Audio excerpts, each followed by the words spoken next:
selo da paz. Inscreva-se, curta, compartilhe e comente. No trânsito da vida, quando te apareçam entraves e fracassos, não te esqueças de que a paciência é o passaporte suscetível de assegurar-te livre passagem através de todas as dificuldades e travessias. Se estás doente, não será com desespero que aproveitarás o remédio que se te administra. Se experimentastes algum desgosto, a irritação não te afastará do íntimo a nódoa de sombra. Se sofrestes prejuízos de ordem material, não será parando em acusações e gritaria que conseguirás a restauração dos próprios recursos. Se atravessas incompreensões em família, de modo algum te livrarás de semelhantes atropelos, multiplicando reclamações e exigências. Se essa ou aquela pessoa querida se te mostra perturbada a ponto de ferir-te, não será martelando-lhe o crânio que lhe traçarás o processo de cura. Cultivando paciência no cotidiano, transportarás contigo a força capaz de vencer todos os obstáculos que, porventura, te agridam a existência. E isso acontece porque as leis de Deus marcaram a paciência na condição de selo da paz. Inscreva-se, curta, compartilhe e comente.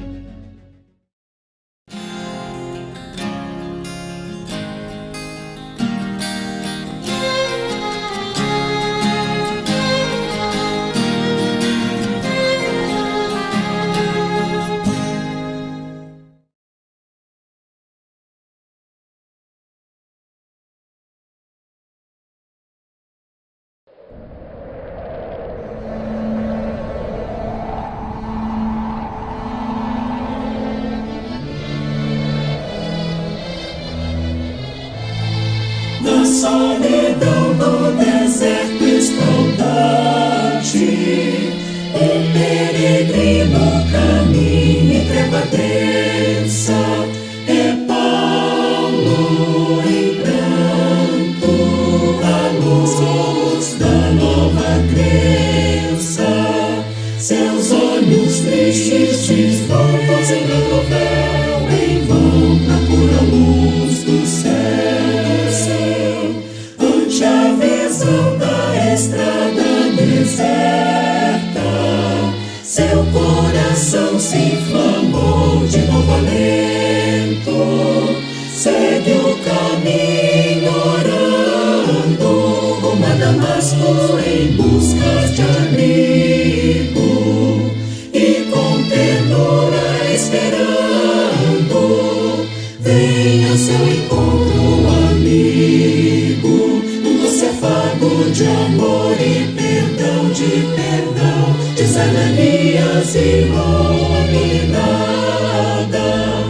Bem-vindo és, meu irmão, aqui estou, em nome de Jesus, em meus olhos brilha a luz. O peregrino começa a chorar, luz dos teus olhos brilha, e as Ananias soluça com imenso amor, orando, louvado sejas, ó Senhor, louvado sejas, ó Senhor.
forte abate a terra que se abate, treva imensa, não sem estrelas. Passados milênios, o abrasamento tisna o horizonte, clareando a esperança, prenúncio milenar do amanhecer.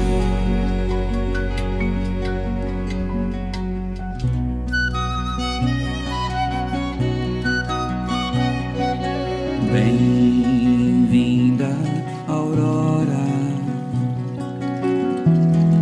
A terra sofreu noites convulsivas, verteu lágrimas, rangeu dentes, majestou-se. No parto regenerativo deu-se a luz na remissão. Bem-vinda, aurora.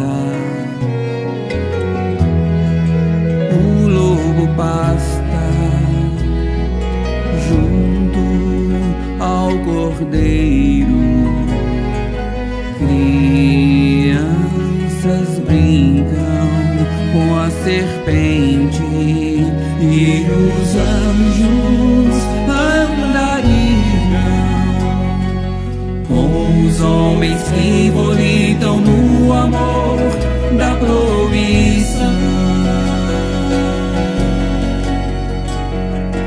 Bem-vinda, alvorada, arder fazendo verbo bom, entre florindo olhar. A aliança, homem-deus, já não é só arco-íris, é comunhão. Bem-vindo dia, bem-vinda luz, bem-vindo dia, bem-vinda luz,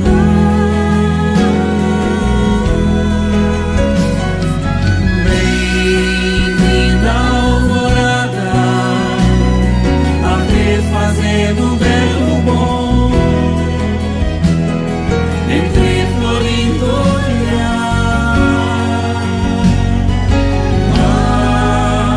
A aliança, homem-deus, já não é só arco-íris, é comunhão. Bem-vindo dia,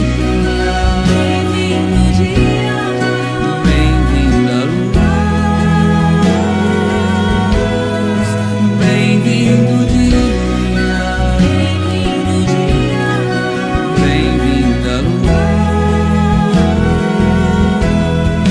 bem-vinda aurora,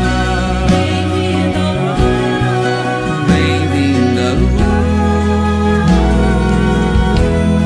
bem-vinda alvorada, bem-vinda luz,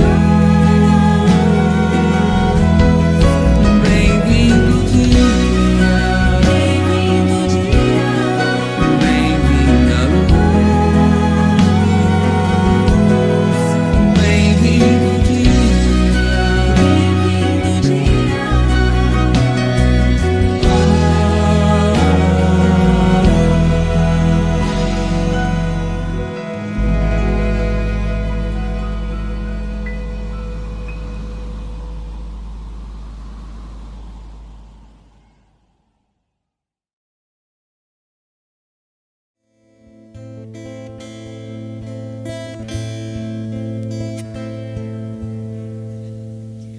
Pai nosso que estás nos céus,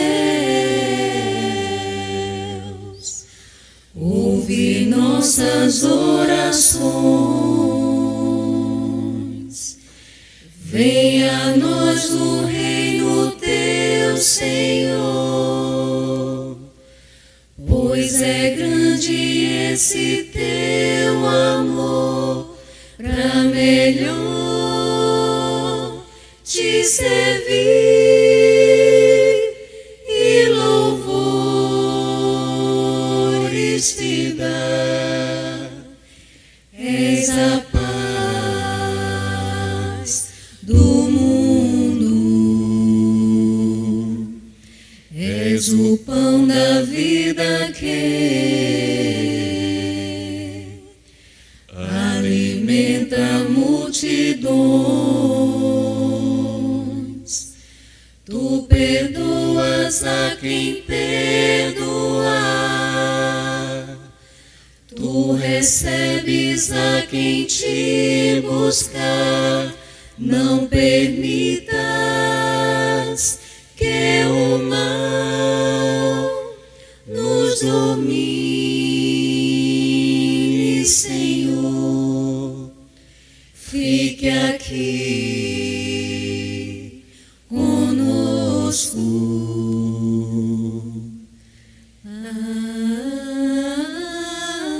Pai nosso que estais no céu, santificado seja o vosso nome. Venha a nós o vosso reino.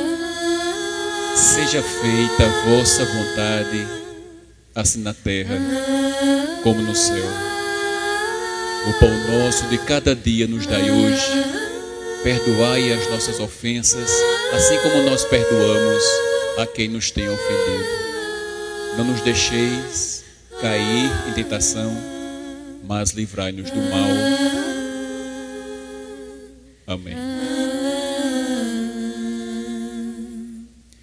És o pão da vida que és o pão da vida, alimenta multidões, que alimenta multidões.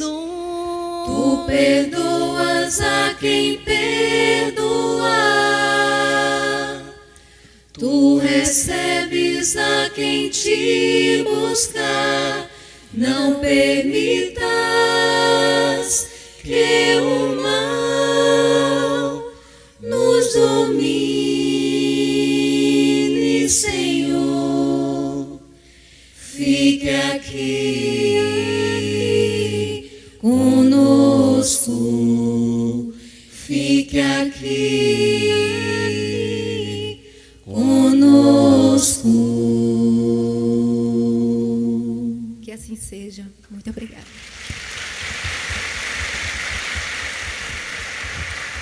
Muito obrigada.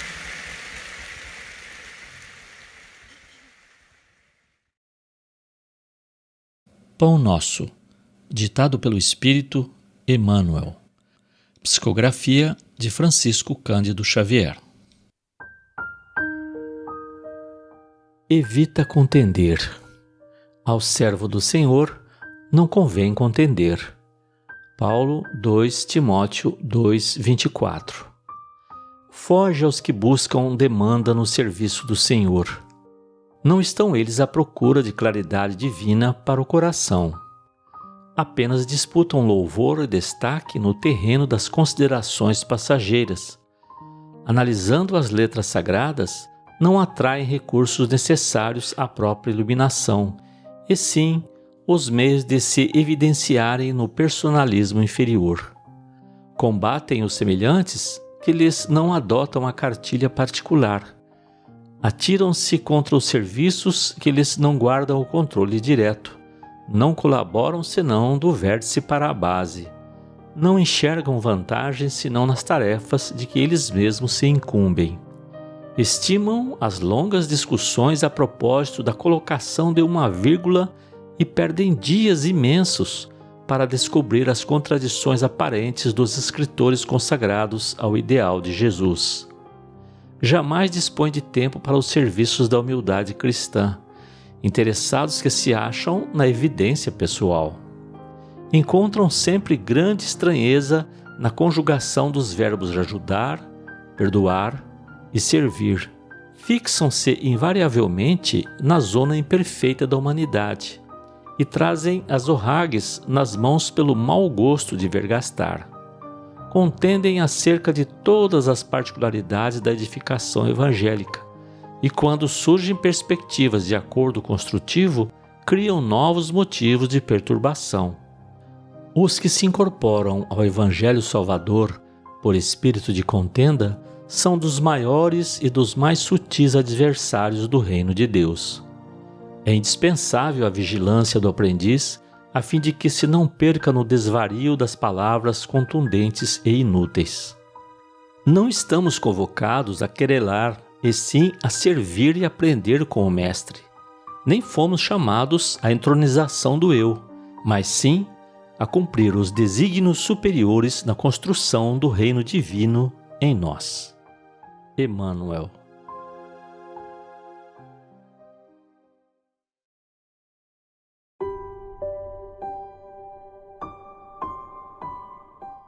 Nosso Pai que está em toda parte, santificado seja o teu nome, no louvor de todas as criaturas. Venha a nós o teu reino de amor e sabedoria.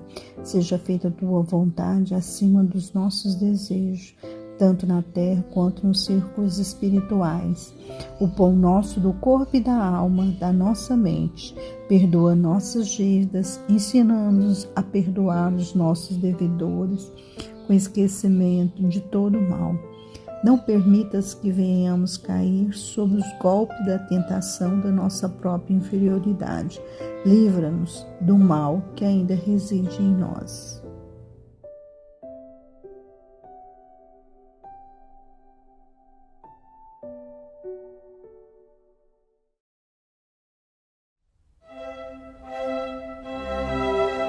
Estudando o Livro dos Espíritos com Allan Kardec.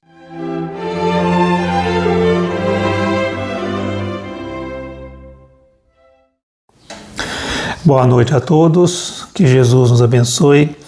Hoje nós vamos fazer o estudo de O Livro dos Espíritos, questão 204, em que Kardec pergunta aos Espíritos: uma vez que temos tido muitas existências, a nossa parentela vai além da que a existência atual nos criou? Ou seja, ele está perguntando se a nossa parentela espiritual, vai além da parentela atual, e os Espíritos nos respondem: não pode ser de outra maneira. A sucessão das existências corporais estabelece entre os espíritos ligações que remontam às vossas existências anteriores. Daí, muitas vezes, a simpatia que vem a existir entre vós e certos espíritos que vos parecem estranhos. Então, quer dizer que a gente tem que tomar por base que os laços sociais são necessários ao progresso, e os laços de famílias mais apertados tornam uma lei, que é uma lei da natureza. Quis Deus que por essa forma, os laços de família, o homem aprendesse a amar-se como irmãos. E a gente nota que há duas espécies de família: as famílias pelos laços espirituais e as famílias pelos laços materiais, corporais. As primeiras, que é pelos laços espirituais, são duráveis e elas se fortalecem pela purificação e se perpetuam no mundo dos espíritos através de várias reencarnações, várias migrações da alma. E a segunda, que são os laços da família pelos laços corporais, essas são frágeis e muitas vezes se extinguem com a própria matéria, com o desencarne da pessoa. Com o tempo elas se dissolvem, moralmente, e muitas vezes, já na existência atual, elas perdem, o laço. Com o Espiritismo, podemos compreender agora o grande papel da humanidade.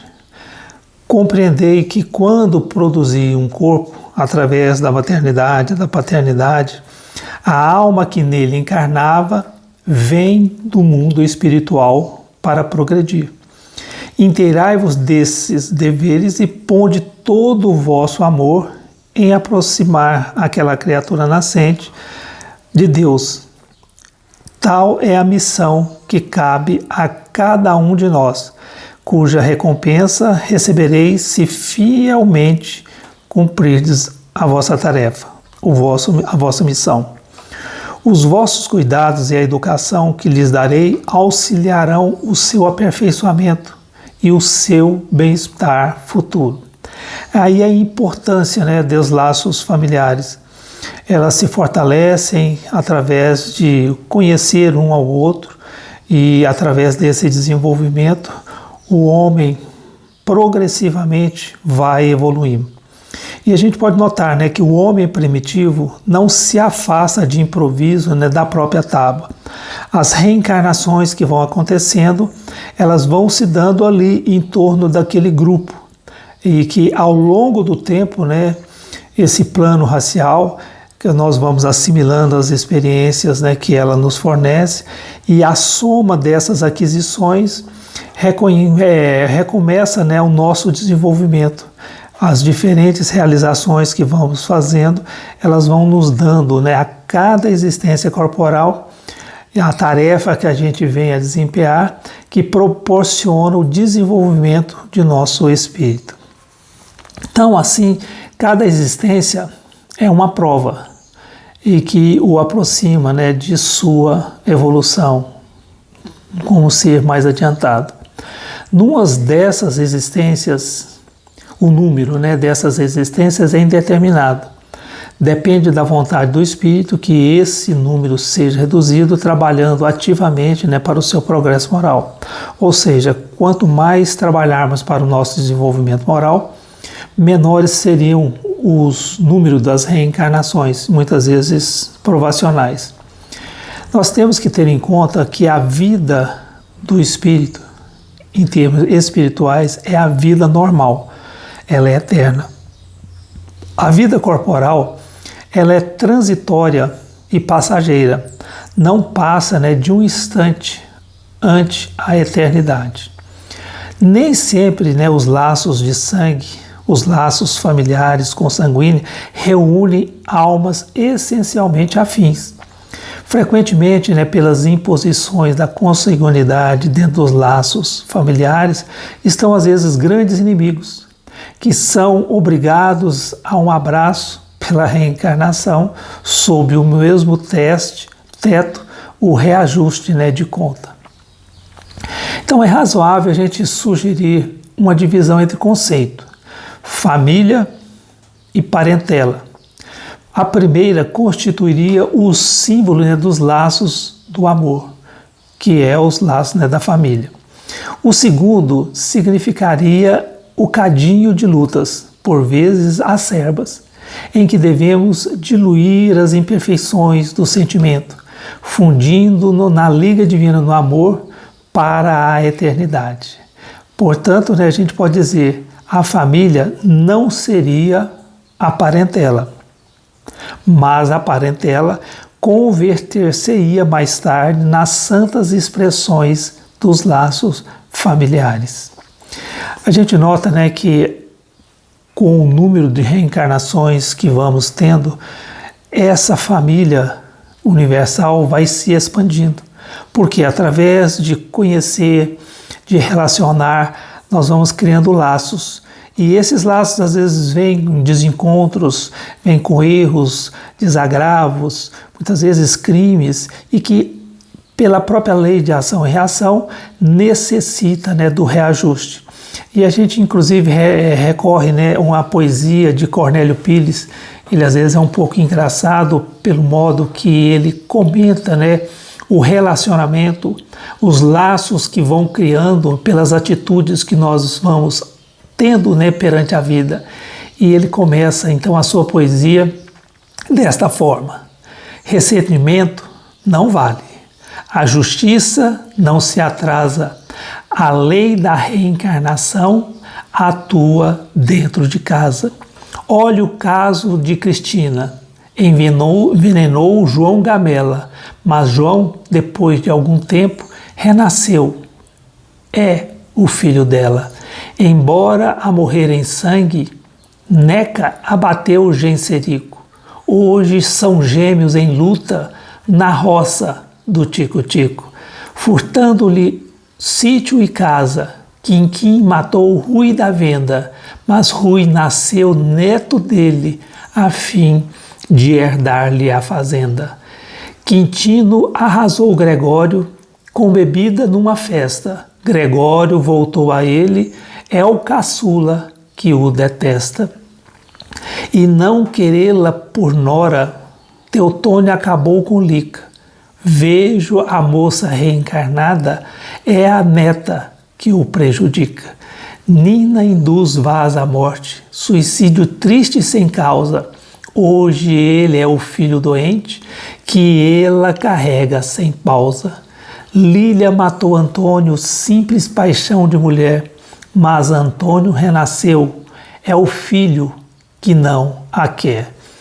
Theo levou Juca ao suicídio, e eis que o tempo vem e vai. Juca hoje é o filho dele, um filho que odeia o pai. A terra lembra o hospital. Se havemos de ânimo atento, levantam-se muitos lares, parcelas de tratamento.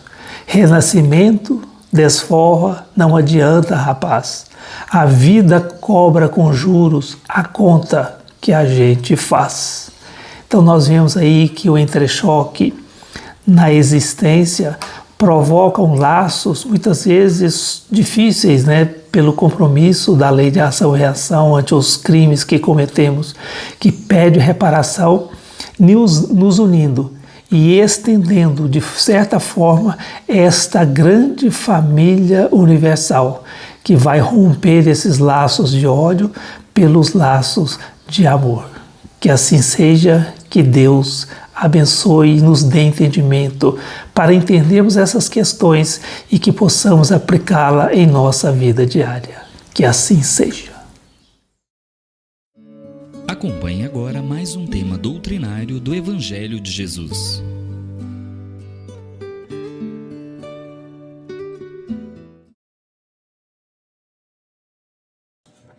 Boa noite aos nossos irmãos, boa noite às nossas irmãs. Que a paz do Mestre seja conosco. Hoje, então, nós vamos desenvolver aqui o tema do capítulo 6 do Evangelho segundo o Espiritismo de Kardec. O tema principal, o Cristo Consolador. O nosso tema é o item, o jugo leve. Eu gostaria de fazer antes uma pequena introdução que eu redigi, pequeno trecho, para que a gente possa iniciar a nossa mensagem. Então, conscientes ou não, queiramos ou não, aceitemos ou não, existe um ser muito superior a nós, que sustenta e governa todo o universo. Todas as coisas, todos os seres animados e inanimados, estão submetidos ao seu comando ou ao seu jugo, ainda que alguns não acreditem no seu poder ou não aceitam a sua força. De quem estamos falando? Evidentemente que é de Deus, né? A inteligência suprema e causa primária de todas as coisas, conforme a primeira questão de O Livro dos Espíritos, quando Kardec fez a seguinte pergunta aos espíritos da codificação: que é Deus? E aí a resposta: Deus é a inteligência suprema e causa primária de todas as coisas. E Jesus é o nosso modelo de perfeição e guia, e veio nos trazer a boa nova, ou o seu evangelho, que, se fosse possível sintetizá-lo em apenas uma palavra, essa palavra seria amor. Esse sentimento emanado pelo Pai Celestial que envolve todo o universo sob a orientação do Todo-Poderoso, o Mestre, por excelência, em sua bondade sublime, e diante do sofrimento e desgosto do seu povo, ele faz o seguinte convite. E um convite especial para todos nós, um convite especial. Eu recebi esse convite especial e repasso para vocês. E esse convite especial de Jesus, ele diz assim: vinde a mim, todos os que estáis cansados e sobrecarregados, e eu vos aliviarei. Tomai sobre vós o meu jugo e aprendei de mim, porque sou manso e humilde de coração, e achareis descanso para a vossa alma, porque o meu jugo é suave e o meu fardo é leve. Essa mensagem de Jesus foi registrada em Mateus capítulo 11, versículos 28 a 30. Bom, antes de entrar nesse tema, eu gostaria de fazer duas considerações, dois aspectos a serem considerados em relação a essa mensagem. Primeiro é que há mais de 2000 anos atrás, o povo judeu, sob a orientação ou sob a ocupação romana, vivia sobre opressão e tensão social. Além do sistema religioso judaico muito rigoroso e legalista, e leis e tradições difíceis de cumprir.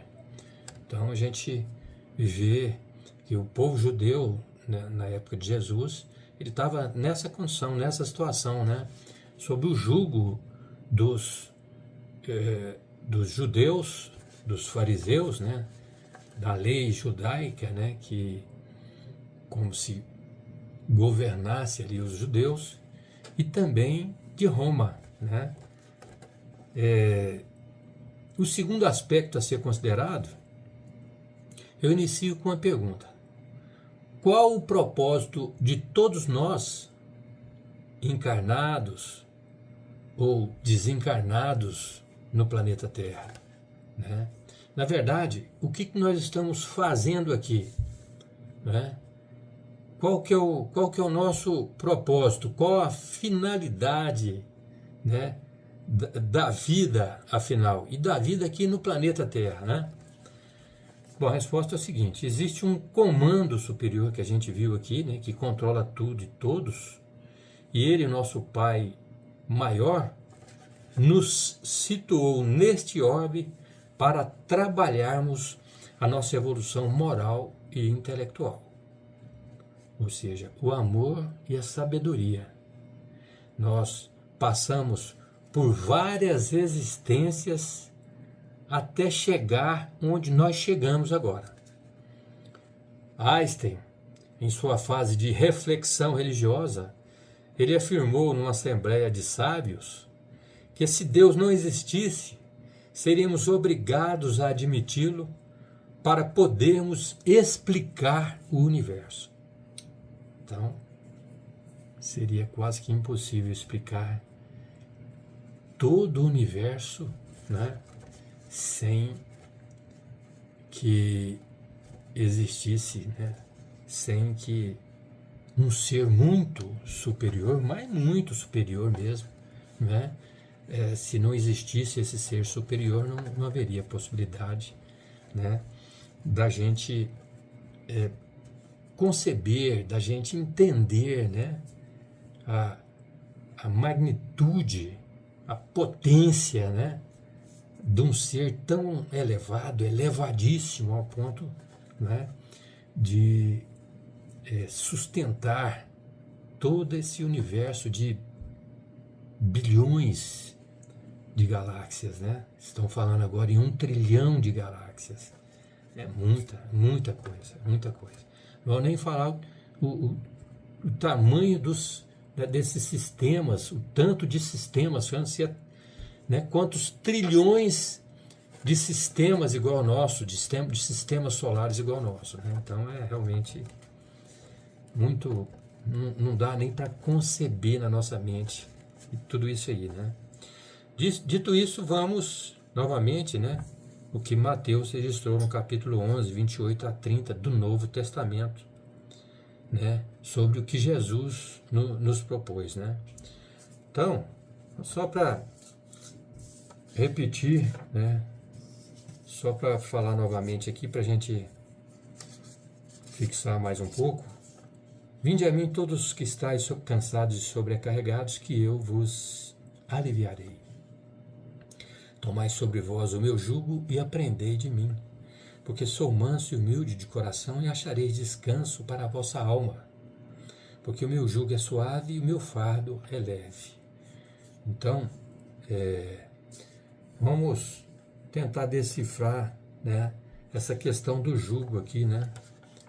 O que seria o jugo, né?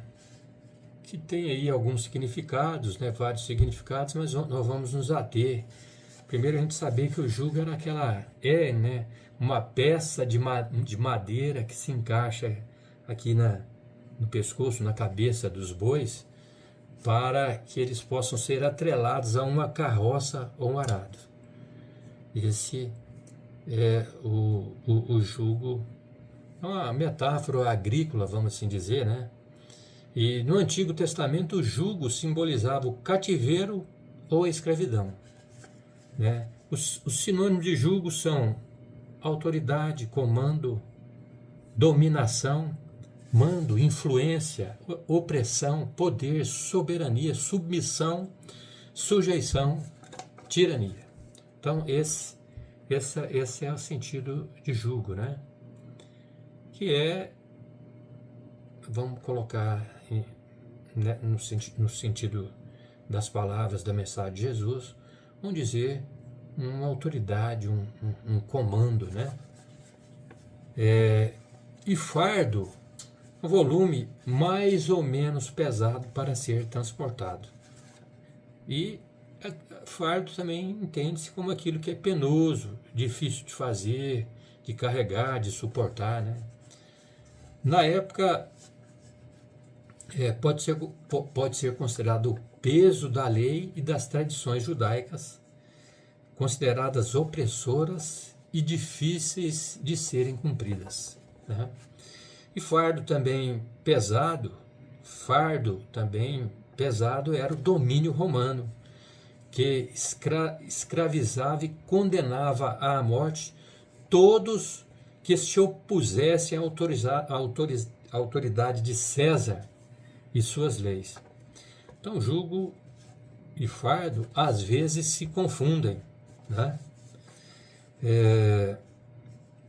Eu vou reproduzir aqui uma história que aconteceu com Chico Xavier e que eu ouvi em uma palestra de Haroldo Dutra, né, que fala sobre... Porque a gente sabe que o Chico Xavier gostava demais de animal, né? Aliás, podemos dizer que ele tinha um cachorro lá, ele amava esse cachorro. E a gente sabe, através aí dos meios de comunicação, que esse cachorro do Chico, ele permaneceu com Francisco Cândido Xavier, com Chico Xavier, por 5 encarnações. Morria, né, desencarnava, passava um pouquinho de tempo e voltava. O mesmo, vamos dizer assim, o mesmo espírito do cachorro, digamos assim, né? E ele amava demais o cachorro, e esse cachorro ficou doente. Ficou doente, e uma pessoa ficou sabendo e falou assim: eu vou ajudar o Chico, vou resolver o problema dele. E aí essa pessoa foi lá e matou o cachorro dele. Nossa, isso para o Chico foi muita dor, muita tristeza, né? Porque ele amava o cachorro dele. Bom, aí o tempo passou, ele continuou com aquela dor, com aquela mágoa no coração, né? E aí Emmanuel se apresentou para ele em espírito e disse para ele: Chico, você vai ter que resolver esse problema seu, essa mágoa que você tem no coração, uma mancha no seu coração, que está atrapalhando os trabalhos mediúnicos. Aí o Chico falou assim: nossa, meu Deus, e agora? O que eu faço? Bom, você sabe quem matou o cachorro, né? você vai lá e pergunta para essa pessoa o que ela gostaria de ganhar de presente. Aí o Chico falou, poxa, eu que sou ofendido, estou extremamente desgostoso e triste por causa disso. Eu que vou ter que dar um presente para ela ainda. Aí Emmanuel falou, você vai ter que ir lá e fazer isso. Vai ter que oferecer um presente para ela. Bom, aí Chico meio contrariado, mas foi, né? Foi, conversou com a pessoa, ela falou assim, o Chico perguntou, o que você gostaria de ganhar? E a pessoa falou, eu gostaria de ganhar uma máquina de costura. E deu a marca lá, as características da máquina. Chico foi lá e comprou a máquina, super cara. Aí Haroldo fala assim, parcelou em 5 reencarnações, porque o Chico recebia muito pouquinho, né? Era um salário muito pouco. E aí, coitado, ele teve que comprar a máquina e dar para ela. Mas quando ele chegou e deu a máquina para ela, ela ficou tão feliz, mas tão feliz, que saiu uma luz de dentro dela, né? E foi ao encontro de Chico. Foi ao encontro, certo? E aquela luz fantástica dissipou toda a mancha, toda a mágoa que tinha dentro do Chico Xavier. E aí, depois o Chico, Emmanuel, conversando com o Chico, falou, tá vendo? A importância do perdão, isso é jugo. É a proposta do mestre para conosco. Se você continuasse com essa mancha aí, daqui a pouco você ia pegar um câncer. E a gente observa que o perdão realmente é muito importante. Está dentro dessa proposta do nosso Mestre Jesus, né? Por isso, ele sintetizou, né, os 10 mandamentos em amar a Deus acima de todas as coisas e amar o próximo como a si mesmo, né? Que são 2, podemos dizer, fundamentos para toda a nossa existência e mais para frente ainda. Várias encarnações, para não dizer para eternidade, né?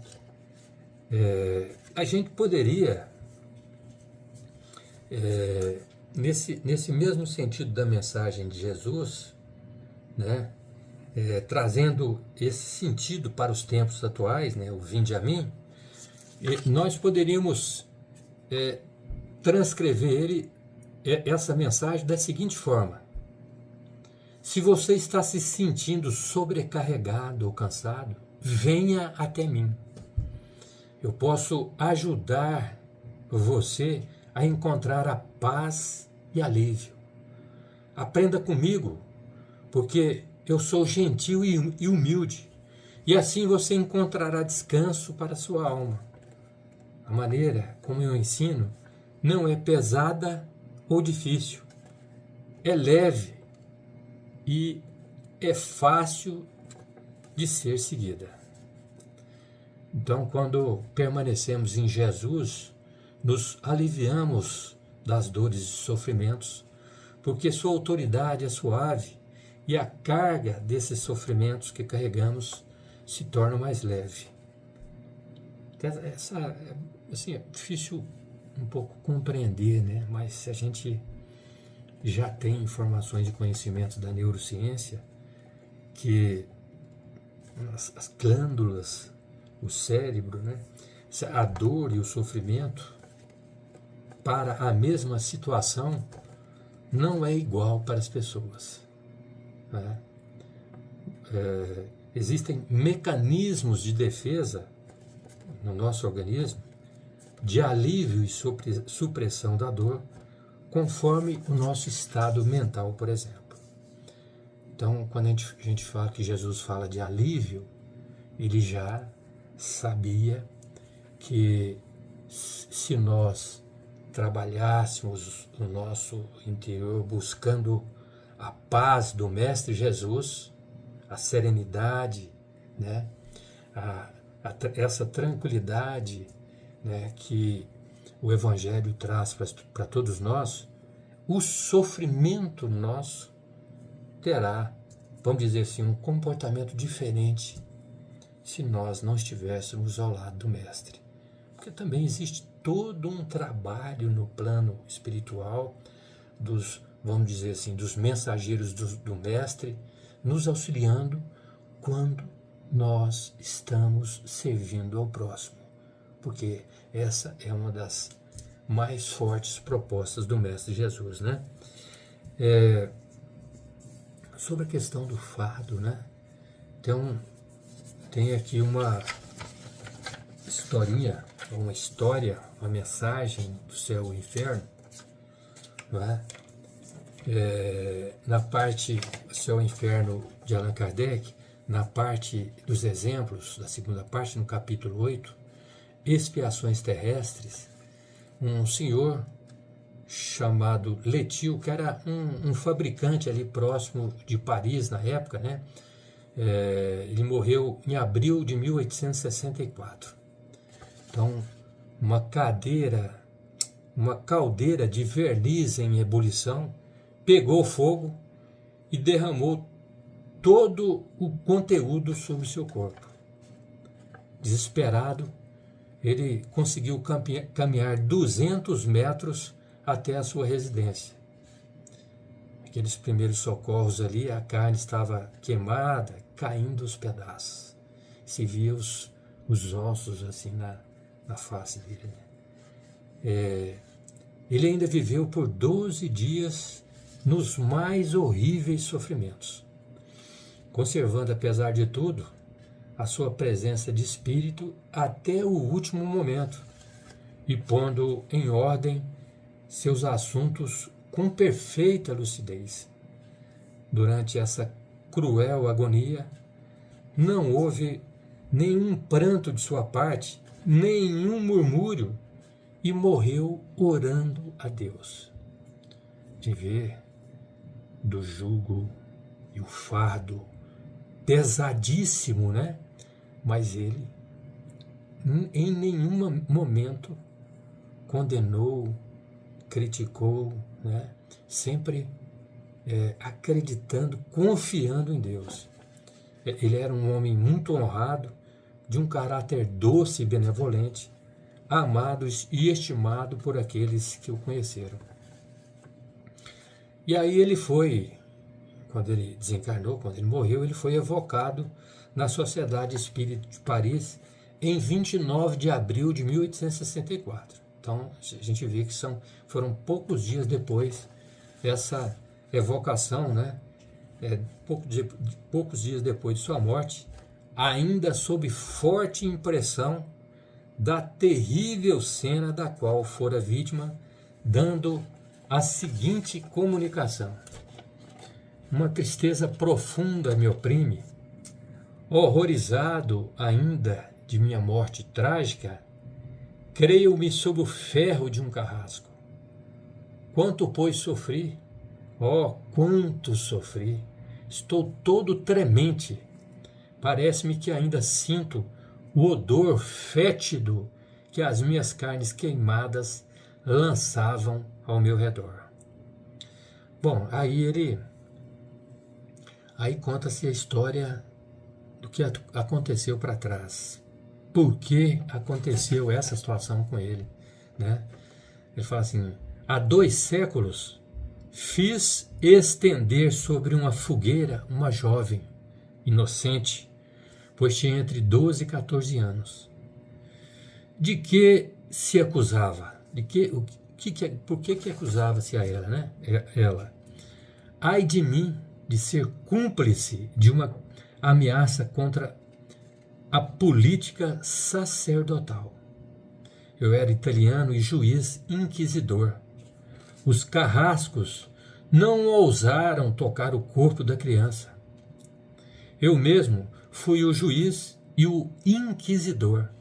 Quer dizer, nem um carrasco, nem os carrascos quis jogar ela na fogueira. Ele reconheceu o erro, preparou-se para a nova existência e com resignação venceu a terrível expiação. Então a gente vê aí ao mesmo tempo o jugo e o fardo que ele carregou, mas na confiança absoluta de Deus, sem reclamar em nenhum momento, né? Lúcido ali no hospital, buscando resolver as últimas questões, né? E apesar do intenso sofrimento que ele passou durante 12 dias, né? A gente vê que o propósito de Deus para conosco é nos fazer trabalhar as nossas imperfeições, os nossos erros, os nossos vícios, para que possamos alcançar uma condição melhor. Evidentemente que o sofrimento, as dores, as tribulações, as dificuldades são necessárias para desenvolver a nossa inteligência e desenvolver também a nossa parte moral, né? A nossa parte espiritual, a nossa parte intelectual. Então, eu gostaria de ler uma mensagem a respeito exatamente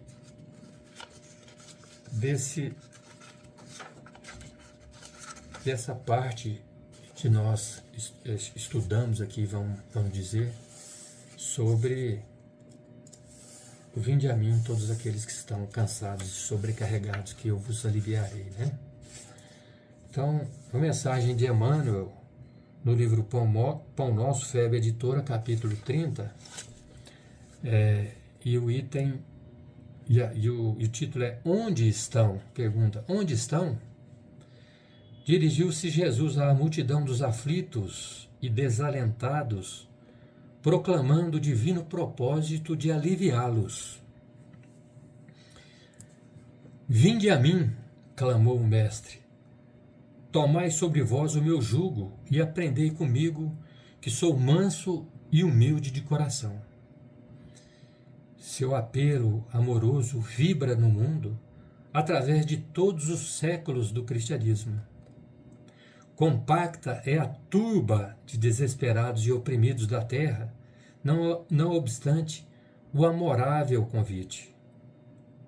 É que o Mestre, no Vinde a mim, espera naturalmente que as almas inquietas e tristes o procurem para a aquisição dos ensinamentos divinos. Mas nem todos os aflitos pretendem renunciar ao objeto de suas desesperações, nem todos os tristes querem fugir à sombra para o encontro com a luz.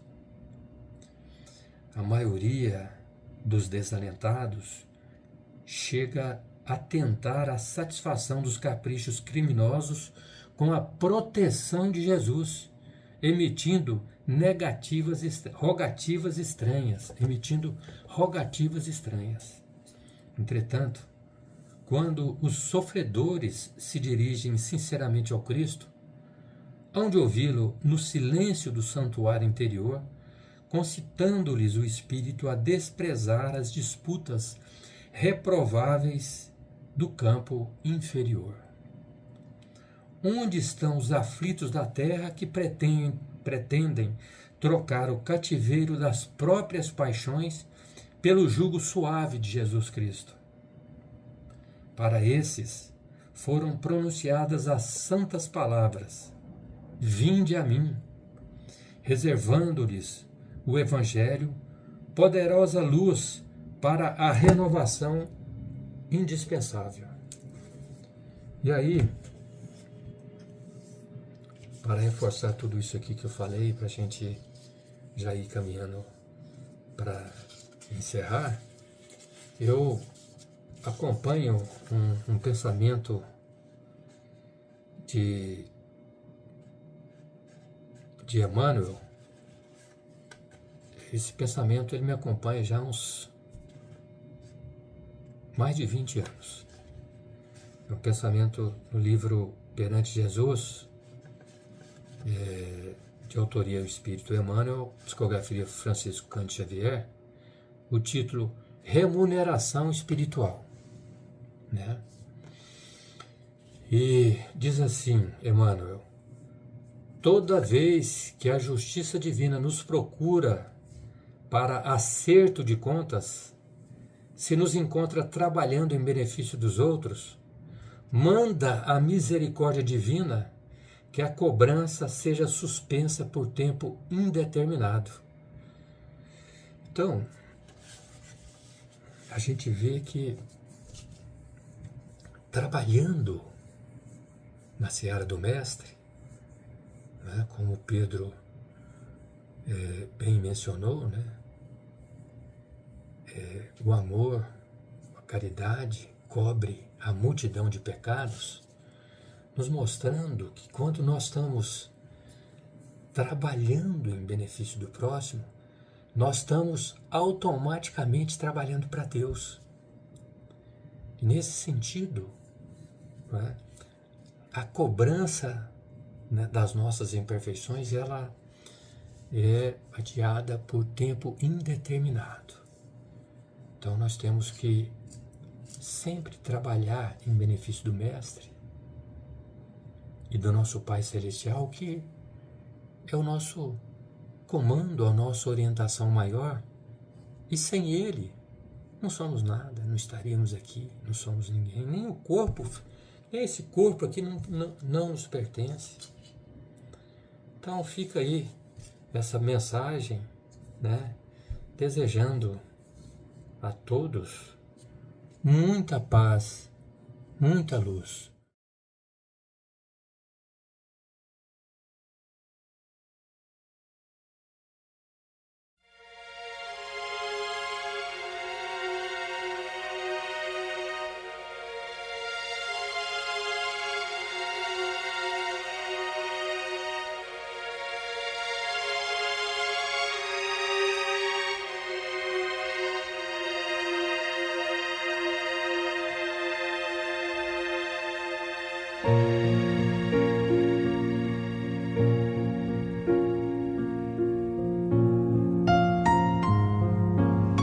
Queridos irmãos em Cristo, nesse momento de suave meditação, pedimos a presença de espíritos amigos para esse passe.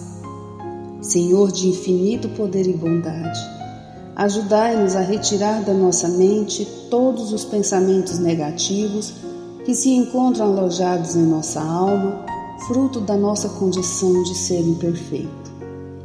Que ideias de vingança, pensamentos inferiores e egoístas sejam afastados da nossa mente.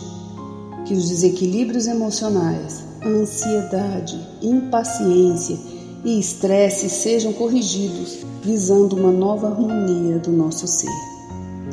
Que todas as doenças alojadas em nosso corpo tenham seu mecanismo de enfermidade interrompido no nosso sistema de defesa orgânico e inicie a revitalização da nossa saúde. E assim, meu Pai Celestial, com suas bênçãos e as energias luminosas e curativas de seus missionários, possamos receber as melhores vibrações energéticas através deste passe, e que essas vibrações venham em forma de ideias edificantes, de otimismo, alegria, e nos fortaleça para o perdão, a paciência e a serenidade necessárias à resolução de nossos problemas e provações. Peço, Senhor, que nos ensine a viver um dia de cada vez, que nos oriente a superar os traumas do passado e guardar apenas as lições valiosas, tanto de experiências felizes como as dolorosas. Também, Senhor, permita o cuidado necessário para controlarmos o medo diante do futuro que ainda está fora do nosso alcance. Que possamos aproveitar a beleza e o sabor dessa existência em cada momento sagrado que o Senhor nos permite viver, com sabedoria, discernimento e entusiasmo pela vida. Que nessa jornada terrena possamos aprender a nos elevar espiritualmente um pouco a cada dia, sempre seguindo os conselhos do Cristo. E que o espírito de fraternidade, o amor de Deus ao próximo e a nós mesmos sejam a base do nosso comportamento e a prática da caridade e do perdão a nossa conduta diária. E dessa forma, possamos ser merecedores das suas bênçãos, nos fortalecendo e curando nossas enfermidades por sua intercessão misericordiosa.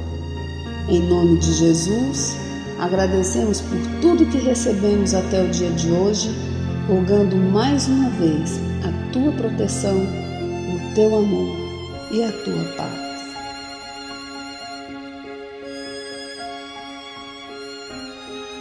E continuando nessa vibração de amor, nós agradecemos aos bons espíritos que se dignaram de comunicar-se conosco e lhes rogamos que nos ajude a pôr em prática as instruções que nos deram e façam que ao sair daqui, cada um de nós se sinta fortalecido para a prática do bem e do amor ao próximo.